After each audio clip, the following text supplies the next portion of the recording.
now that you're back in lovely Dublin, um, the how was that journey for you? Obviously you came back. It was during the pandemic as well. So or certainly when you started kind of thinking about maybe looking to come home.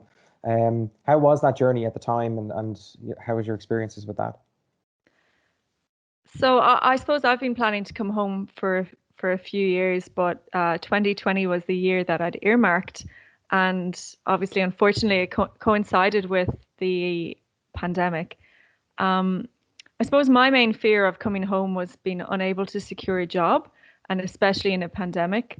But I suppose I actually ended up securing a job from Australia, and I've heard of many people in the same boat. They can get a job from overseas before they leave.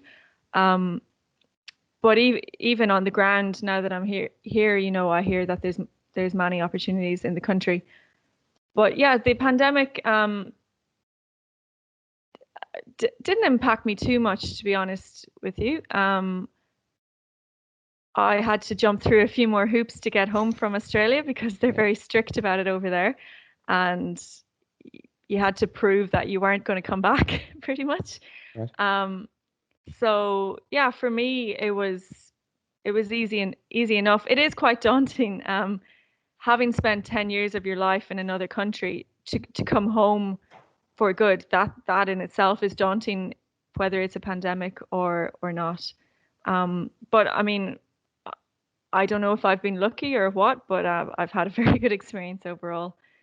And do you have friends, maybe that are still in Australia, maybe that are thinking about coming home, or do you think that the pandemic has caused a bit of an increase in maybe people thinking about, finally deciding to come back to Ireland? It's definitely put a lot of pressure on people. I have a brother in Australia and I have a brother in New Zealand.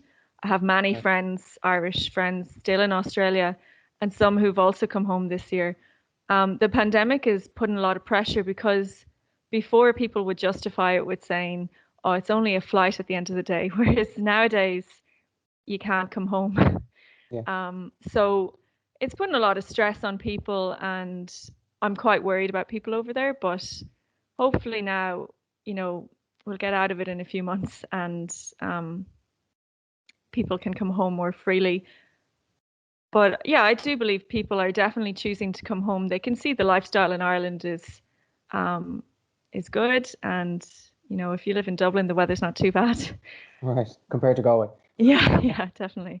Was there any specific drivers for you, as in, when you thought, right, I know personally when I was coming home from Australia, there was a couple of family issues, and I just kind of felt that I had done my time, I suppose, and gained that experience as well. But was there any drivers that you found that maybe gave you a reason to start that thought process? I suppose when I went to Australia, it was solely because of the downturn in 2008. I didn't go to Australia wanting to stay in a foreign country, stay at the other side of the world. So, I mean, I love living in Ireland. I never wanted to leave. And after 10 years, the years kind of go by quite quickly and you're gaining great experience and it's all very exciting. And you don't want to kind of cut it short and give up that great life, that great experience. And obviously the money over there is amazing. But when it came to 10 years, I kind of said, look, enough is enough. If I'm going home, I should go home while I'm young and not wait till I'm old to go home. So Right. so that's kind of the driver.